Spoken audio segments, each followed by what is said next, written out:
Territory design supports straight line distance and network distance to help control the shape of territories.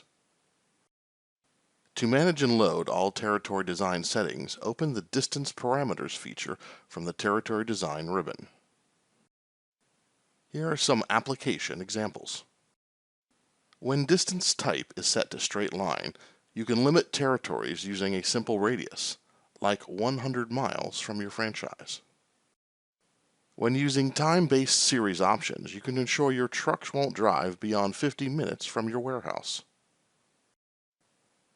And when using network distance, you can stop your territories when you've walked 5 kilometers, using the actual streets. In this example on the map, I have one territory based on census tracts.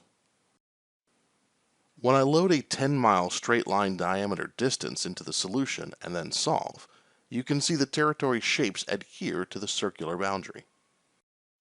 If I compare that to a drive time, the territory coverage is much different.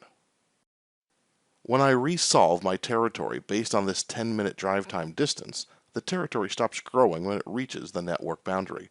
This results in more defined areas based on my requirements. Additional distance parameters allow you to control the spacing between nearby territories, and you can build a network index to improve performance or even model traffic conditions at a given day and time. Thanks for watching.